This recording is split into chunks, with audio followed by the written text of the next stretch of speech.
أعوذ بالله من الشيطان الرجيم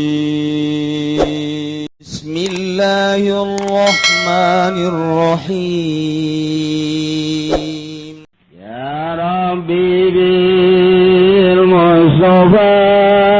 بلغ مقاصدنا واغفر لنا ما مضى يا واسع الكرم. Kuari urang geus nyaho tinggal siap ngalaksanakeun puasa ngan urang nyaritakeun kuari masalah puasa kemudian ieu di jero puasa teh keur naon kitu ngaranna kena aturan-aturan nu teu bagus karusak puasana. Dina nalika karusak puasana aya nu wajib qada bari kiparat, aya nu wajib qada doang, aya nu wajib kiparat doang. Tilu rupa ieu. Aya nu nya wajibnya qada, nya wajib bayar kiparat, aya nu wajib qada doang teu kudu kiparat, aya nu wajib kiparat doang teu kudu qada-qada acan. Nomor kahiji yajibu ma'al qada'i li shaum al kafarah, wajib qada jeung wajib mayar kafarat uzma. Kafaratul uzma teh artina itqu raqabatin jeung ditazir deui saha laman afsada shaumahu fi ramadan yauman kamilan bijima'in taminati min bil shaum. Yaed panganten anyar. Pandai panganten mah teu meunang deukeut ajunya trum bae. Atawa sanajan henteu panganten anyar ge aya lalaki teh teu meunang deukeut ku Gusti Allah diberek asal deukeut we jeung aweh nang asal deukeut nang aya deui sangkilang deukeut ge geus teu daek nang-nangahan aya tambah di omeh ge geus teu daekeun bae tawadu bae geus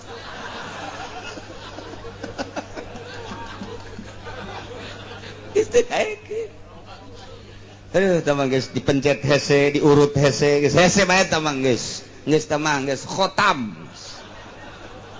pamajikan lagi lah sakjana teh atuh geus tah eta pamajikanna biasana kos itu sok nawaran nyandung ka sik nyandung los habak sia aya nawaran nyandung geus kieu aing sugan bae cari jeung nu sajen mah cager asal aya we nawaran nyandung deuleu jerona asana geus bok-brok aja di kumaha tah Kisah ete puasa Ramadan tah ayeuna Kizaid ingat ieu teh keur puasa tapi kulantaran syahwatna gede manehanana langsung jiba jeung pamajikanana tanpa make pembukaan heula teu diawali ku nu sejen ieu mah langsung bae jima jadi berarti di jero puasanya na jima jeung pamajikanana. Naya sangsina hiji wajib qada, dua wajib kafaratul uzma. Artinya kafaratul uzma teh ngamerdekakeun abid. Oh abidna ieulah melek iparat sitina miskinan, 60 miskin bari janana dipikeun ka Lampung.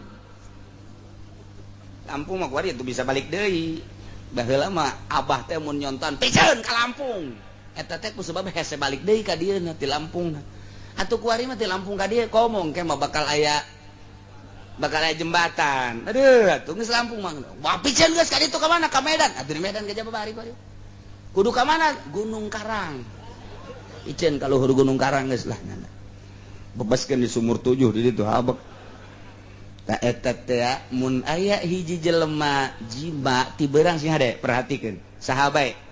Aya jelema puasa di bulan Ramadan jima jeung pamajikanana wajib qada, wajib kiparat. Lantaran kiparat eueuh isqu raqabatin kafaratul uzma ieu mah geus bae mere miskin sitina miskinan 60 miskin bari jeung deui afdolna ditambahan ku 60 pakaian 60 liter 60 baju 60 samping lamun 60 liter saleterna kali sabaraha kuari hah 7.000 kali 7.000 nu jore eta nu bagus mah 10.000. Nah, keur carita 10.000 kali 60 sabaraha?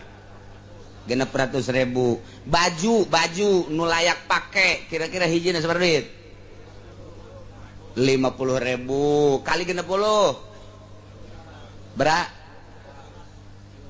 300.000 samping layak pakai seberapa ini ditanya ku aing mah susah kabeh bangsa 10 geus sakitu beta nah bagikeun ka pakir miskin ngan kudu dibejakeun ngabagikeun anak ampura ieu nya kunaon di kaparat naon ya ulah loba omong sia kudu dibejakeun aing boga gawe jeung pamajikan ieu kaparat ieu gitu kudu dibejakeun mun teu dibejakeun teu jadi kudu dibejakeun cak budak miskin teh Pak Hajinya kerira ieu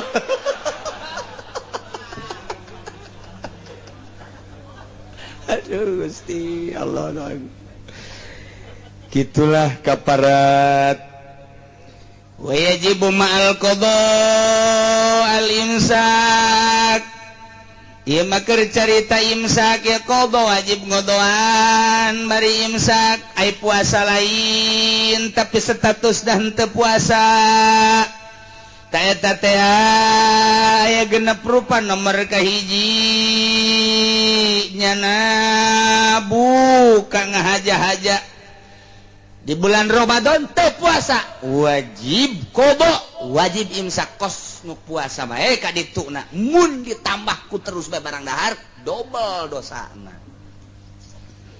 Nomor kedua pentingna ninggalkeun niat ima poho wa ima ngahajat penting teu niat beurangna tetep wajib kos puasa bae pada status teu puasa lantaran teu diniatan eta teh wajib engke sawal dikodoa sing ada niatna sing ada niat sing ada nomor katilu jelema sahur nyangka penting keneh horenganan geus beurang Izaed hudang barang hudang neuleuh jam-jam 3 mantap cek jan lah ye mantap jasa dahat beres dahar ngadenge di luar kokok sok kotok tah aja sok kotok tah mah barang di deuleu jak kotok geus kala luar ai geus kala luar mah biasana subuh barang deuleu ka jam nu hiji deui horeng jam 5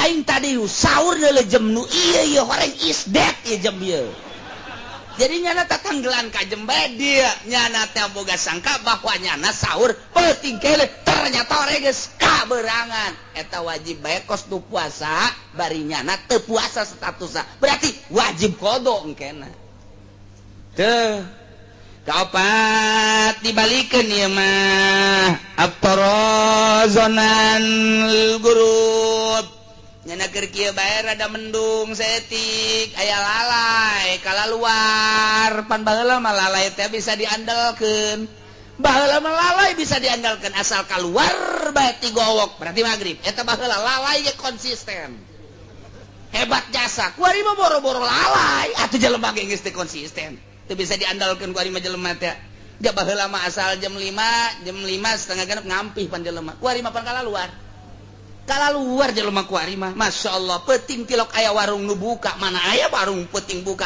kuari mah justru ti penting kuari mah tibalik jelema kiai mana aya baheula nu nonton TV kuari mah jualan TV kiai ya Allah ya Rabbi atuh deuk kumaha ngomongna kiai deuk ngaharamkeun main bola kumaha tah kiai lantaran kiai na ge jadi wasit kita lolol kabeh barang ditilik kiai Golkar kabeh nu kos karana itu teh Masya Allah hese ieu zaman da ieu mah nyana keur kieu we lalai geus aya ieu berarti maghrib aing percaya ka sia lalai sore ongko geus poek bebeja jana ka mana ka pamajikanna buka emang geus maghrib geus pancan aya azan pareum lisik beureun geus barang buka bae kanyahoan maghrib ieu ti mana lalai atuh cak pamajikan aing geus aya lalai mah geus nginung lek beres ngarokok geus naon geus tenang we nyana neuk salat magrib kakarakadan Allahu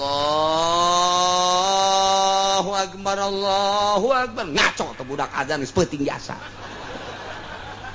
cak pamajikanna tak kata itu nu ngaco cik atuh nyana nu ngaco geus penting teuing keheula coba taliti heula coba ku sia taliti jalalai geus eta tadi barang ditaliti horeng pas magrib tah jadi nyana setengah jam nu tadi geus buka ti heula eta teh jara teh wajib imsak mun kanyahoan nyana geus kaberangan hartina beurang keneh geus buka engkena wajib qada mentak sing hade di bulan puasa mah tah azan sing hade jasa nya ulah sok nipu di masjid aing nipu ya lah cek janat teh sekali-sekali batur mah korupsi aing mah nipu ya bae ya atuh wadigan korupsi kabeli motor kabeli mobil ieu mah nyadoraka sia ngalalaga aing lah cek janat sekali-sekali cek tukang azan aki-aki Allahu akbar Allahu akbar Allahu akbar Allahu akbar bararuka bae pan batur tanya geus beres buka hai bohong can bohong dirantai aki-aki asan eta sial jasa aki-aki Masya Allah nomor kalimat alaman bana lahu yaum salasi sya'ban annahu an min ramadan nyana teh puasa tanggal 30 ternyata horenganan begitu dicek horeng bener eta tanggal 30 Sya'ban teh horeng jatuh tanggal 1 Ramadan nyana can puasa wajib imsak jaga wajib qada di bulan Syawal nomor kagenepna ngalawudu barang ngalawudu ieu tak kakemuna kencang teuing zak kocok lain keluar ka jero cicak ya kalau dikajar hati ya pak katelanjuran kajar teh teu maksud jadi ge teu maksud ta eta teh sanajan teu maksud ta eta teh batal puasana wajib imsak teu meunang dahar teu meunang minum teu meunang jima jaga engke bulan Syawal kudu qada entek sing hade ka kemuna sing hade ka irungna sing hade jasa sing hade selanjutnya wajib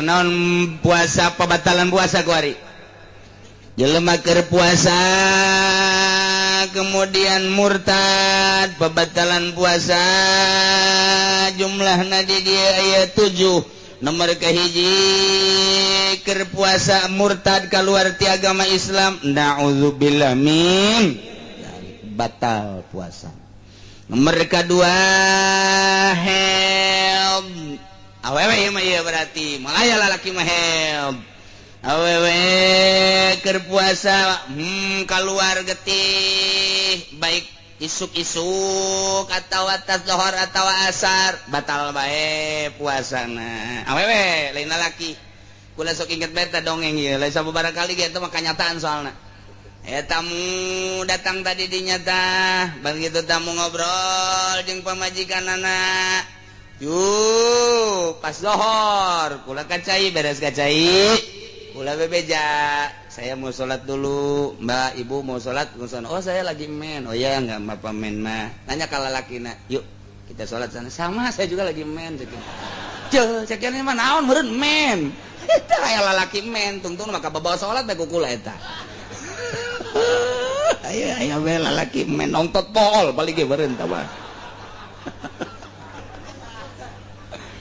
wani pasin jeung nipas awewe ge sarua bae keur puasa nipas batal wiladatin jeung wiladah keur puasa ngalahirkeun batal wajununin kalimana edan keur puasa edan batal walau lah tuh sanajan ngan sadetik 2 detik semenit 2 menit batal bae kagenepna igmain ayan batal katujuhna sekarin tak ada ngahaja-haja mabok na ye batal puasana Masya Allah sing adenya. Jadi berarti ayan wajib buka hiji awewe di mana keur puasa kata rajangan ku head wajib buka kata rajangan ku nipas wajib buka mun teu buka doraka mereka dua jelema lelempangan jais menang tamah di dieu reka Bandung kuat atau teu kuat seger atau teu seger menang bae ngan lamun seger makruh lamun kira-kira bakal loyo menang buka nomor katiluna nu tadi teh haram jam 5 aya nu haram buka ya haram buka na ieu mah haram jelema boga kodoaneun 5 poe datang ka rewah tinggal 5 poe deui nyana wajib kodo kan tah kuari nyana kodo teh haram buka puasana lantaran mun nyana buka eueuh deui waktu nah iyalah jelema anu haram buka ketika nyana ngodoan puasa geus beakeun waktu barita tadina nyana bisa mun ngodoan teh tapi nyana teu ngodoan teh eta wajib manehanana neruskeun puasana haram bukana dilanjutkeun deui nu wajib qada wajib fidyah alamun tadi mah wajib kafarat wajib qada wajib kifarat hiji jima kuari mah fidyah tengetkeun ai tadi mah wajib kafarat hiji doang tama jima sahabae nu jima ti beurang nya wajib qada nya wajib kafarat kuari mah wajib qada wajib fidyah nu tilu mah wajib fidyah aya nu wajib qada wajib fidyah aya nu wajib qada doang teu kudu fidyah aya anu wajib fidyah doang teu kudu qada lain kafarat qada jeung fidyah mereka hiji jelema keur puasa kawajiban qada jeung fidyah aya dua rupa hiji jelema keur puasa teh bukana ngarempanan batur aya jelema naik tangkal kalapa barang datang ka luhur gegeroan teu bisa turun aya jelema bisa naik teu bisa turun aya teh jelema kos kitu naik teu bisa turun tanya nang gegeroan tulung aing tuh atuh siapan bisa naik aing naik mah bisa tapi turun teu bisa sia mah Yuni bayawak meureun pokona ulah loba ngomong Yuni sajeuna ieu mah aing mah tulungan gegeran mun teu ditulungan aing mah ragag sajeuna teh indek nulungan bukalah sajeuna ieu lantaran karunya aing ge sarua lamun puasa ka ditu moal kuat jadi ieu mah buka dek nulungan nyana ta eta teh engkeuna wajib qada wajib fidyah atau awewe hamil demi menjaga kelestarian bayi nu keur dikandung supaya sehat bayina lantaran mun dibawa puasa pan bayi macan kuatin sedengkeun ieu bayi mah sehatna teh jeung seubeuna teh kumaha indungna kuari indungna mun puasa bayi korban nah ieu mah untuk menjaga bayi lantaran nyana teh keur hamil gede 7 8 9 bulan lah moal puasa demi bayi ta eta teh engke nya wajib qada nya wajib fidyah atawa nyana keur nyusuan padahal mah anakna geus rada gede ya umur bangsa sekitar 4-5 bulan eta teh keur nyusuan lah karunya jasa dibawa puasa mah besi manehanana teh sehat buka bae indungna teh lantaran demi anak ta eta teh meunang ngan engkena nya wajib qada nya wajib fidyah qada wajib fidyah kudu lantaran bukana karena batur. Untuk loba tasimba datang ke kula Pak Kiai saya mau bayar fidyah ke siapa ya fidyah apa? Kemarin waktu saya hamil kan nggak puasa jadi bayar fidyah. Kalau ini kodonya udah belum. Itu kodo lagi katanya kudu fidyah aja bukan ya kodo ya fidyah. Nyana gideg bae. Masa harus kodo harus fidyah kejem amat je. Segala kejem, segala nanaon, macam-macam biasa. Jadi budaya awewe, gitu hamil buka demi anak, nya wajib qada, nya wajib fidyah. Gitu kade nyusuan, engke bukanya nak, engke nya wajib qada, nya wajib fidyah. Nomor kedua wajib qada doang teu wajib fidyah ieu mah jelema anu tadi teh buka di jero puasa. Eta mah loba jasa ieu mah di jero bulan puasanya na buka atau teu puasa atau teu niat atau poho niatna teu niat eta mangke wajib qada teu kudu fidyah tama kos kitu atawa kitu ayan bukannya batal wajib qada teu kudu fidyah loba taman kos kitu nomor katilu wajib fidyah teu kudu qada ieu mah syekhun kabir teh aki-aki kolot eta disebutna syekhun kabir aki-aki kolot padahal orang nyebut aki-aki mah lain teu kolot. Jadi aki-aki kolot eta. Nini bengking, tapi beda etanya. Lamun aki-aki mah aki-aki kolot, tapi lamun nini bengking. Kok bisa kitunya? Henteu kieu henteu aki-aki bengking, henteu. Julukanana masing-masing. Sebab ai aki-aki mah kolot paling peot doang. Tapi lamun nini bengking, jore jasa tah mah. Nini. Aya nini buka lantaran geus teu kuateun. Ieu mah teu kudu puasa, pidiah bae. Pan cenah teu kudu kodok yai, atuh teu kodoan iraha, paling modal. Geus teu kada kodok iraha tuh. Tadan mantak kayak perhatikan ku anakna, bapana teh puasa teu ngadohor dahar, apa masalah. Ke sore ta magrib pidiahan hiji. Isuk nyana terus puasa di tengah jam 8 jam 9 geus dahar. Magrib pidiahan ku anak sapoe hiji sapoe lah cenah kiai dek sakaligus bae ai dek rugi bawa masalah pandek rugi misalnya kieu kan ya 30 poe pidiahan geus lah pokona mah kakarak menang 10 poe paeh tapi dia leuwih rugi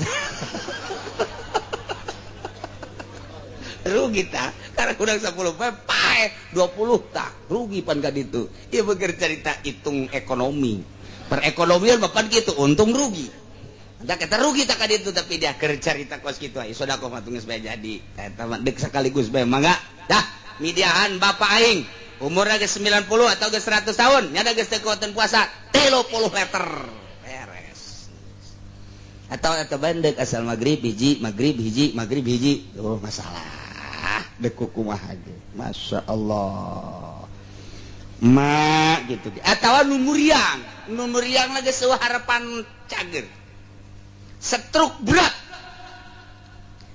teh geus berat jasa setruk robah kudu dirobahkeun diuk kudu didiukeun dibawa ke rumah sakit geus eueuh obatna dibawa ke tukang urut ge geus gideg bae mah setruk berat ieu mah geus teu bisa bae kiih dirinya geus ngising dirinya pamajikanana ge geus teu kuateun komo anak mah kadinya geus hangru jasa geus babauan ge lain deui geus luar biasa diberian minyak seunik tambah anak jasa di dunia kene geus disiksa ieu dedeulean urang mah padahal mah keur dikiparatan ku Gusti Allah teh keur dileungit-leungitkeun dosa-dosana tah kuari mah geus teu kuat dieu geus cek dokter Maher geus eueuh harapan deui geus aya pidiahan bae tah mah pidiahan tambah kos-kos kitu mah geus meunang dibadalkeun mun can munggah haji meunang dibadalkeun lantaran cek dokter Maher geus eueuh harapan hirup deui sanajan aya keneh meunang dibadalkeun pan aya kakarak muriang-muriang biasa teu meunang dibadalkeun aya harapan keneh hirup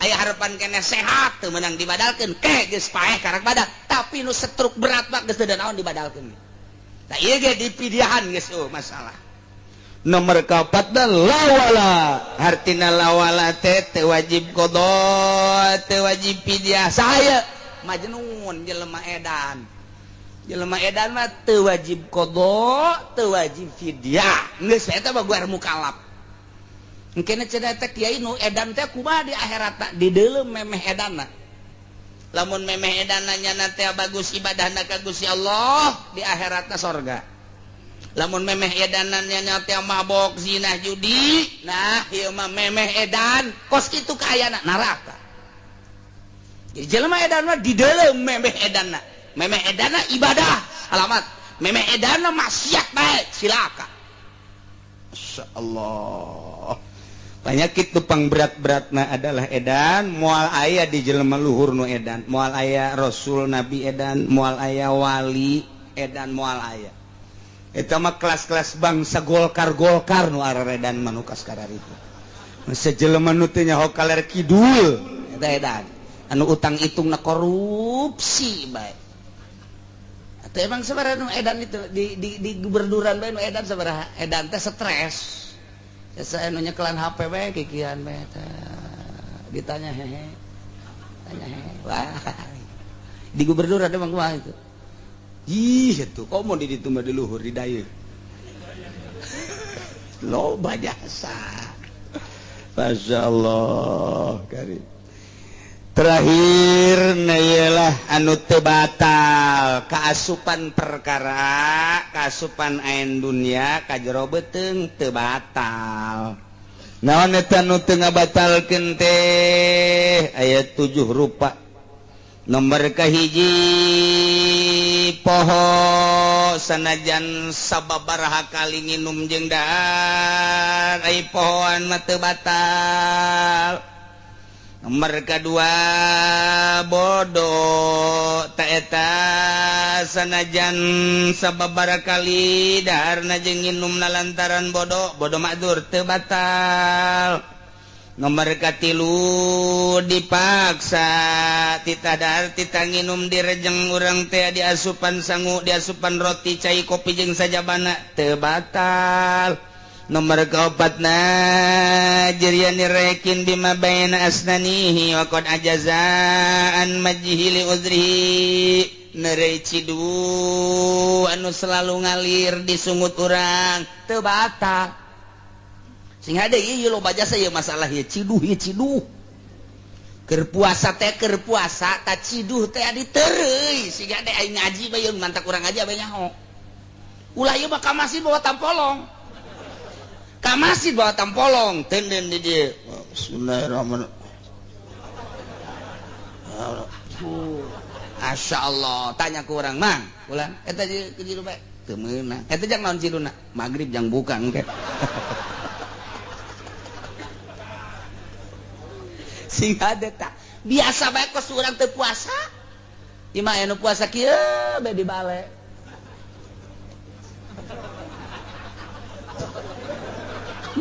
budak tambah puasa ieu mah mun dibere sataun modar ieu budak puasa sakumaha naon atuh biasa bae puasa mah cidu nu aya di dieu teh ya ditereuy masa asal ulah aya ceuhilan bae mun urang keur kieu mah teh aya nu nyesa di dieu teh ceuhil sagede poleca nah lumayan cakeun ayeuna batal sing ada cehil ledak bersihan sungut teh tah engke tinggal ciduhna biasa eta kula masuk aya seri jelema teu ngaji meureunanan Allahu akbar salat pan ciduh tah diteureun teu pangkunyana diciduhkeun teu mun mau kampak di kampak wae budak teh atuh gaji sia teh ieu urang nu matak ngaji ge sing ade lepas bae biasa bae ulah ayo coh-cohan bae nyiduh mentak inget ka surah MZ bae puasa itu tidak ketahuan ibadah yang paling sembunyi hanya Allah yang tahu MZ dia ceritanya tidak ada yang tahu kecuali cuma Allah saja yang tahu ibadah sholat kelihatan ibadah zakat jelas cek MZ tapi puasa sangat tidak tahu tidak ketahuan oleh siapa-siapa hanya Allah saja yang tahu kecuali puasanya orang bodoh kita surah MZ eta almarhum masyaallah hebatnya saya MZ bagaimana itu Pak Kiai kok puasa orang bodoh itu bisa mengetahui si A puasa si B tidak puasa kok bisa begitu si A mah enggak puasa emang kenapa enggak pernah ngeludah dia kalau ini puasa terus ini mani emang kenapa ludahnya banyak bener katanya cek MJT coba horenganan keur mual lain keur puasa horenganan keur henek pan ketelanjuran eta ngomong eta cek MJ tidak karena dia meludah berarti dia istimewa puasanya tidak bohong itu setelah dicek ternyata tidak puasa dia lagi sakit perut eta MZ hebatnya saya eta Masya Allah mun bisa dihudangkeun deui teh tulang MZ eta kita ceramah tah etanya salat ketahuan zakat ketahuan cek MZ tapi satu-satunya puasa yang tidak diketahui oleh manusia hanya Allah yang satu adalah puasa kecuali puasanya orang bodoh eta aya bae MZ mah kos kitu ge deui Kenapa itu? Iya, kalau banyak keludah berarti dia lagi puasa. Tadi kampung teh kos gitu pan, memotong polong. Oh, keur puasa. Makin banyak keludahnya berarti makin hebat puasanya. Skel TMZ bisa dulu. Masya Allah, IMZ mah bisa ngaji, di kiai teh hanjakal. Ku Gusti atuh geus kitu bae meureun dicabut. Umurna geus merenah di dinya, meureun geus datang ka waktuna. Tapi ceramah-ceramahna sangat luar biasa. Dibanding jeung kiai-kiai nu sejen, kurang ilmiah tapi MZ mah sangat ilmiah. Diakui. Guruku lagi di Garut, kanu sejen mah teu ngalem, tapi ka MZ ieu budak bisa ngaji bangona, cak guru kula. Asal geus guru kula ngomong kitu beta, hebat. Ieu budak bangona bisa ngaji. Bener. Lantaran eta tah naon gitu urayan-urayan teh menyentuh pas. Lamun nanti asup Golkar mah teu bagus. Kan aju nyabut deui nya guys. Beres eta jadi tobat teh kana. Nggak beres karena di partai politik, nggak beres ternyata, nggak bisa diajak bener cak nyana eta. Mentak batur baik keluar ti urusan perpartaian, kuari arah rasuk begon teh coba. Kiai mah kiai, anu lain kiai mah tung sakalian ka neraka masalah geus. Menu kiai batur baik keluar nu nyahueun. Nu nyahueun dihareupeun kula ngomong nggak beres kiai ternyata partai itu. Di dewan itu nggak beres cek nyana keluar lantaran teu beres. Saya dengan niat yang bagus untuk membawa manusia-manusia ke arah Al-Quran, ternyata nggak bisa, nggak beres lah. Nyana keluar, orang kampung asuh. Karena orang kampung ku bego-bego teh ingat. Nyana nu pinter keluar, masya Allah, masya Allah. Nomor kahiji kedua, mawasola ilal jawabakana gubaratorikin. Lempang naik sepeda, naik motor, naik kendaraan, kemudian loba lebu arah rasup ka irung ka sungut katereuy teu batal. Kumaha kieu mun calangap ai daek mah. Lah sakira teh sugan lulumayanan aya sendok-sendokeun. Kebeneran di ditu aya nu keur ngurug. Nyana naik motor ha. Terei ku sia daek mah. Teu batal teh. Masyaallah. Mana deui mawasala ilaihi wa kana gurbarata dakikin. Asup ka jero kemudian peledug dakik. Dakik teh aya awewe ngayak jang pikueheun. Naon tah nu sok diayakeunna? Tipung tarigu, ta eta teh aya peledugna, aya lebuna, aya kitu. Naon kekebulna? Ta eta kekebulna kana irung, kekebulna kana sungut, katereuy teu batal. Urang naik sepeda atau naik motor sore-sore kebeneran loba nu haliber lalir teh aro teh aya anu asup ka sungut lah asup ka jero teu batal. Aya anu asup deui hiji lah teu batal. Aya anu asup deui rombongan 5 teu batal. Artina ulah hese-hese teu batal henteu. Kecuali nyana naik sepeda atau motor arokna dikieukeun teh kuleungeun geus aya bangsa 20 bang disabualkeun batal.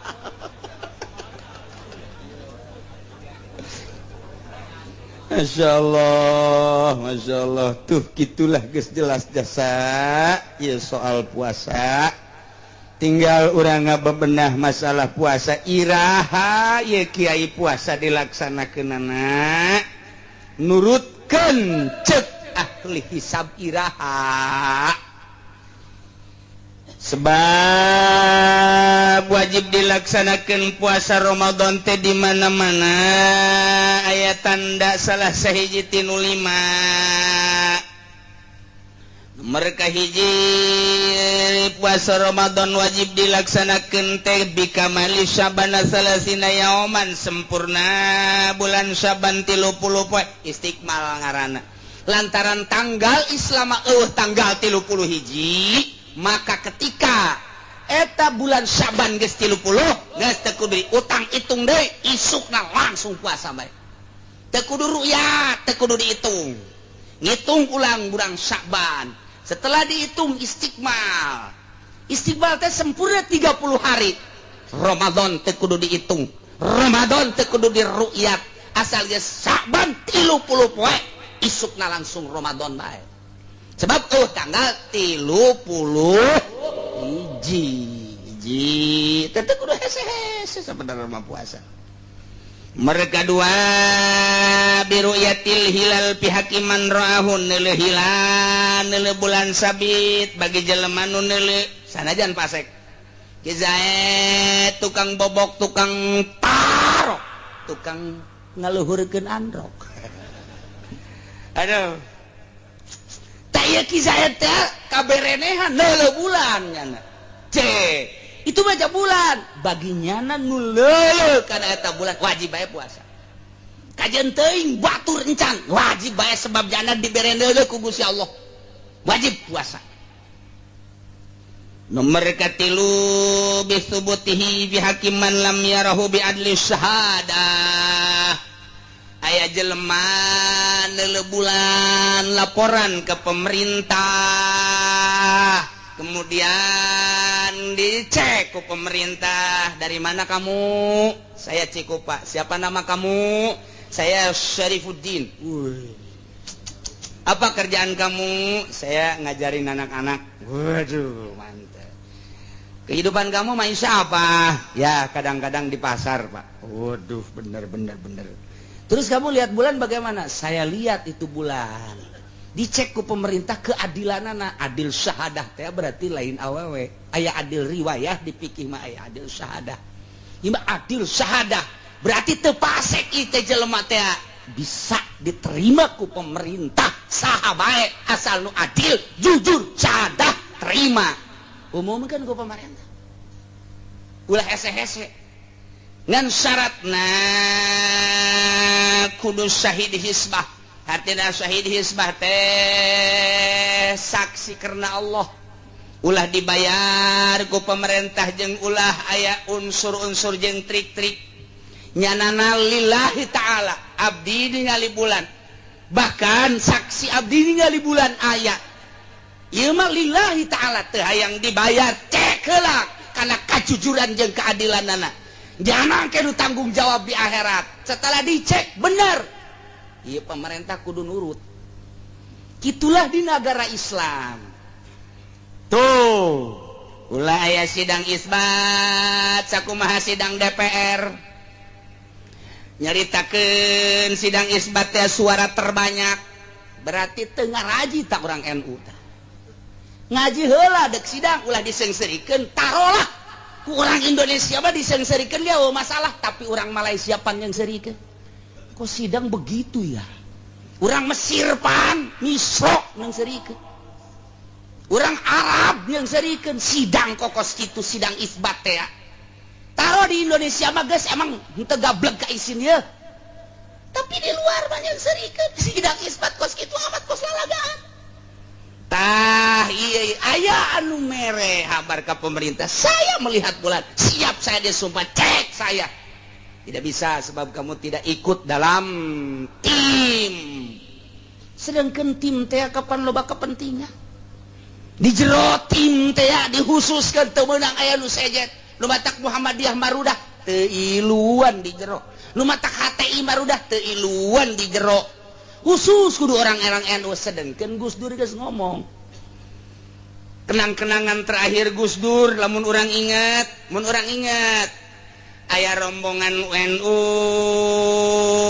nyana teh aya kepanasan hayang jalan-jalan ke Taman Safari Gus Dur ya Gus Dur yang mengenang Allahu yarham Gus Dur akhirna rombongan NU teh naik bus ke Taman Safari sanggeus naik nyana seserian atuh di Taman Safari loba monyet nu mantak seserian meureun beungeut monyet akur jeung nu di jero bus aya uncal aya macem-macem pas asup ka wilayah Maung salah sahiji Kiai NU nundutan. Begitu nundutan batur mah sieun leuleuh mau nyanan nundutan. Begitu nundutan ngaguling pas kalawang muka keluar. Iyalah. Wah, atuh Maung ti jauh leuleuh, lapar mang gading Maung. Ieu teh nyahoeun ieu, mobil NU terus bae maju. Tinggal di tukang Maung. Wah, ngudag ti jauh. Dek yang kerennya na. Untung di tukang aya mobil bus deui hiji deui. Barinya na ngaglebakeun tangan. Hadir disalametkeun. Ternyata horeng bus nu eta teh rombongan DPR Golkar. Ayo kade. Ayo dicekel jadi diselamatkan. Sia Kiai bisa diselamatkan cak rombongan DPR Golkar asal kudu ngomongkan hidup NU 3 kali. Ayo cepat. Ji embung kula mah NU dilepaskeun sia. Kumaung sia. Ayo geura, dek kumaung apa dek hidup NU? Apa dek hidup Golkar? Hidup Golkar. Ngemat. Hidup Golkar. Ditarik. Cak anu diharap NU pan hidup Golkar lain hidup NU. Heran aing mah. Babaturan urang cenah itu ragak hidup Golkar. Waduh, salamet. Tek, asuplah ka mobil Golkar. Atuh nu di ditu ngadaroa bae, nu di mana karanganana nu di mobil hareup. Mudah-mudahan kiai urang disalametkeun ku DPR Golkar. Mantep. Tina maung-maung cek cenah teh nuhun jasa geus. Ges, orang istirahat, kuarimah istirahatlah di handapeun tangkal beringin, masya.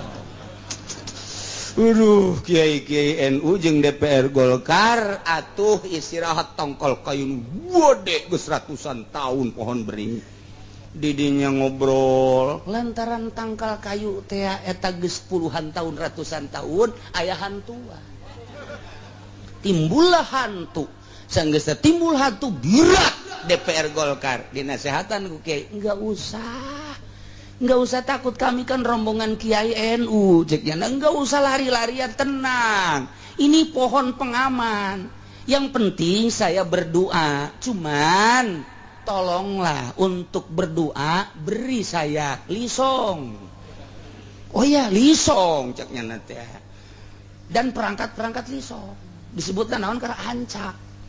Bukan nama kami masalah ancak ngadoa, mun ancak moal ngadoa tenang, iya disalametkeun ieu tina hantu-hantu. Tah jadi salamet akhirna geus urang NU teh kuari kapanasan horeng keur berteduh di pohon beringin.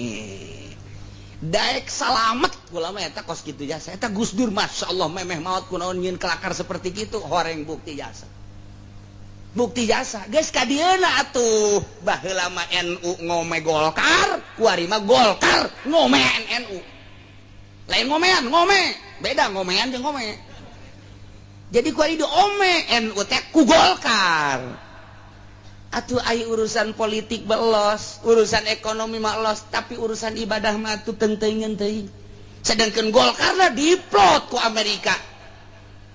Tidak boleh tidak. Penentuan tanggal 1 ini rumus kaya dipaksakan ku ulama NU nu aya Golkaran, dipaksakan nyukom lamun asli ngitung nyukom 2 darjah leuwih setik. Epimeris Belgia mun dipaksakan aslina bakal 2 derajat leuwih. Lamun sulam 4 derajat rata-rata, malah aya nu 5 kurang setik. Bustomi 4 darjat 16. Alwardayani 4 darjat kurang ngitung 4 darjat setengah leuwih gede malah kulama. Aya nu ngitung di Bogor 4 darjat 20. Serang sawah 4 darjat, Jawa 4 darjat. Asana jang jelema nu nuturkeun ulama salaf mimiti Surabaya, Jawa Tengah, Jawa Barat, Banten bagi kiai-kiai santri nu nuturkeun ulama salaf pasti Jum'ah jatuh 4 darjat. Gitulah dihitung kok ya hasilnya sadar jat epimeris buatan pemerintah konyukom sadar jadwatan pemerintah dirubah dipaksa lantaran memeh Ramadan geus aya harus hari Sabtu. Kok cenah kiai nyahoan bae dulur kula aya di luhur nu jadi NU. Hati-hati kiai, NU enggak beres. Atuh deuk kula kumaha deui kula mah ngabejakeun sote karunya. Teu percaya cek ka ditu ngaluh jeung kula. Dicek ka ditu. Ieu mah sakadar pemberitahuan bahwa menurut hisab qot'i jatuh tanggal 1 Ramadan adalah hari Jumat 4 darjah 16 hampir rata-rata. Gede bulan teh, Masya Allah. Nah setelah dirujuk coba ye kok nyukom jeung ephemeris ngan seukur menang 1 darjah setengah. Nu barisa ngomong salah satu penghitung nyukom nyana cuma senyum, salah satu penghitung ephemeris jeung nyukom nyana cuma senyum. Geus kiai mah laksanakeun kiai bae.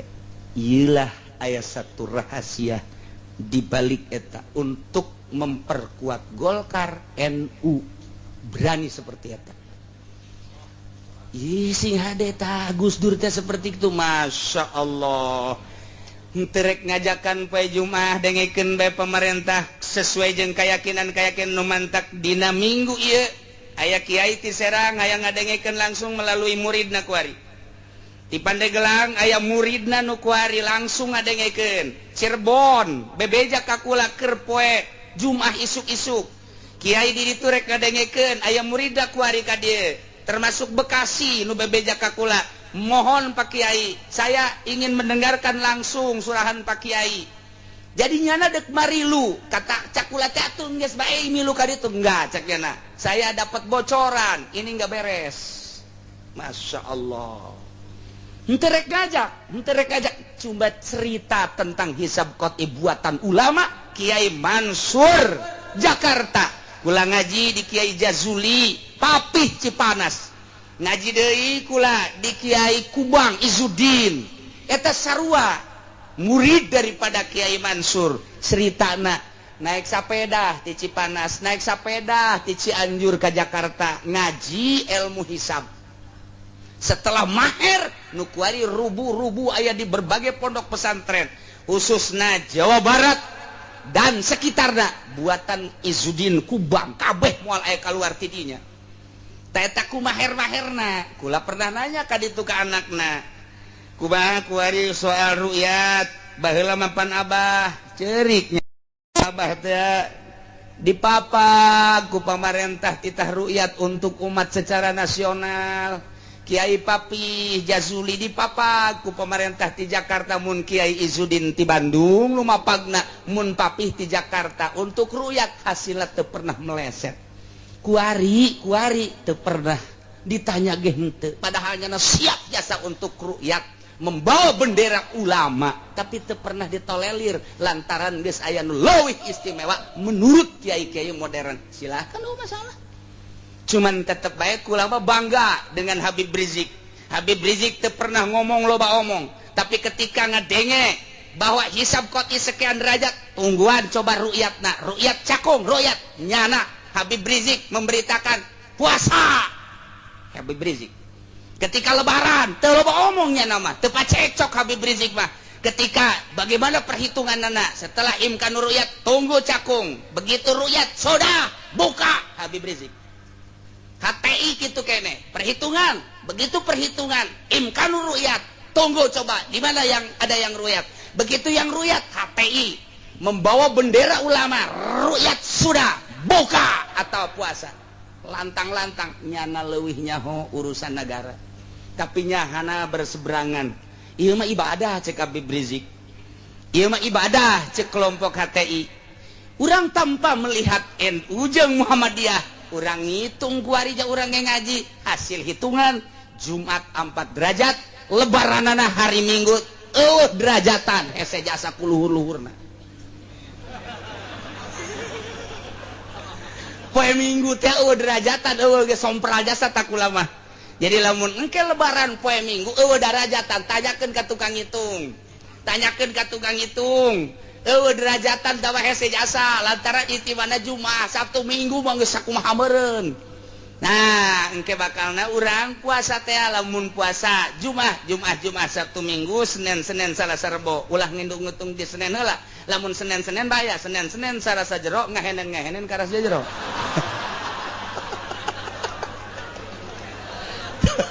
Tapi berarti Jumat Sabtu Minggu Senin Salasa Rebo Kemis Jumat Sabtu Minggu puasa hisab lebaran gitu Minggu lebaran eueuh derajatan puasa Sabtu derajatna leutik jasa puasa Senin ngapung derajatna puasa kan ru'yat puas lebaran Senin geus apak-apakan berarti cek alis lebaran lamun konsisten ieu perhitungan moal pacekcok lebaran nu deuk dipacekcokeun puasana teu kudu pacekcok lantaran 4 derajat dengekeun ru'yat coba ti pemerintah mun ru'yat konsisten berarti pemerintah lamun teu ru'yat dipaksakeun lantaran hitunganana dipaksakeun supaya 1 derajat leuwih mangga bae mah keur carita ilmu ieu mah masalah ibadah cing ka menghadapna lain ka Golkar lain ka partai lain ka ekonomi lain ka jelema lain ka pemerintah ka Allah sesuai jeung keyakinanna kiai ngararitung da ieu mah keur carita ngitung urang 4 darjah Jumat mun aya nu puasa lain Jumat misalnya Kemis puasa jebian maka naon sia ngitungna lamun aya jelema nu puasa poe naon poe Sabtu ya tonton bae masalah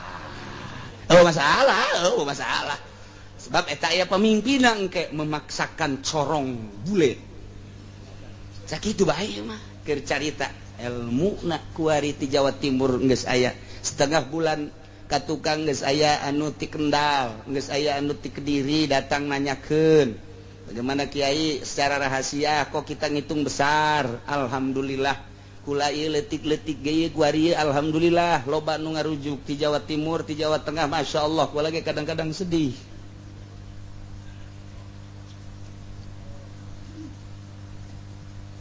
itulah kercarita kuari ieu masalah di Indonesia seperti kieu jadi orang mangga nyangakeun tamah kula ngajak moal carita ilmu kula jeung keluarga kula insyaallah kula mah puasa endek poe Jumat atas dasar hitungan hisab qot'i dijelaskeun kitabna Sulamun Nairen menanggu guru di Kiai Jazuli Papih Cipanas jeung menanggu guru di Kiai Izudin Kubang Cianjur.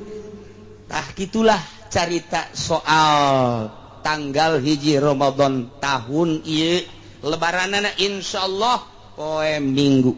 Adapun dek nuturkeun ka dieu mangga bae. Cenah moal dek ka pamarentah sae bae. Cenah aya kiai nu ngitung deui seberbeda deui mangga. Ieu mah kula mah geus henteu aya kakaitan. Maksudna kakaitan henteu aya urusan ti pamarentah, artina partai. Teu aya indikator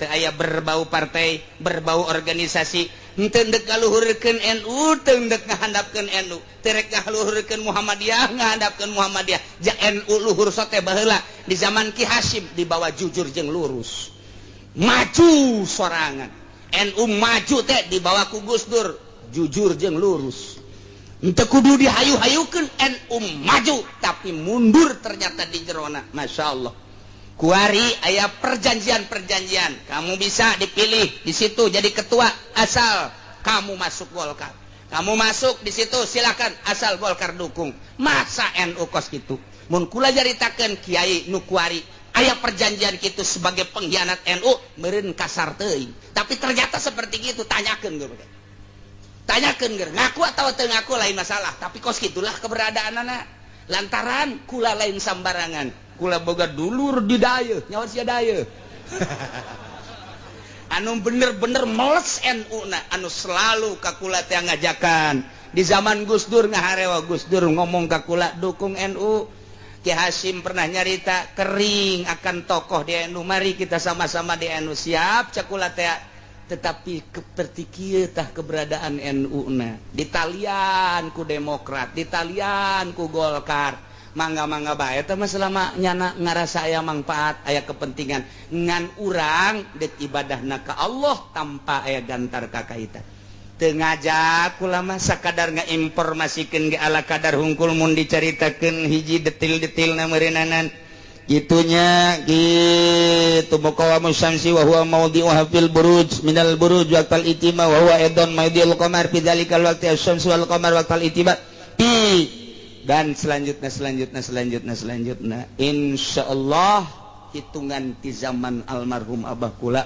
datang ka kuari terus memantau kitu kiai nu sok ngitung Warudoyong Sukabumi alhamdulillah selalu akur Alwardayani Ki Bustomi Al-Hidayah selalu akur dicatat ku kula akur apa henteu ternyata akur Ramadan Al-Wardayani Jumat Itima Yaumal Khamis 9 26 Qoh Al-Irtifa Lailatul Jumat 4 darjah Al-Muqsu 17 Qoh 6 sawani 50 sawalis Al-Hidayah Ki Bustomi Jumat Al-Ittiba Yaumal Khamis akur sami sareng hitungan simkuring beda saeutik darjahna kaula rada gede lamun ieu mah darjahna teh kitu 4 darjah 16 ulama 4 darjah hampir 30 leuwih beda seetik 4 darjah sawanina beda seetik nah iyalah urusan masalah kitu tanggal hiji Ramadan dina taun ieu hisab qat'i sulam munairen adalah 4 darjah 16 dakiko 4 darjah 16 kemudian kitu lebaranana berarti minggu mun lebaran minggu berarti orang puasa 29 apa 30 geus urang puasa 30 poe alhamdulillahirabbil alamin tayelah puasa urang nu tadi dicaritakeun adalah puasana puasa syariat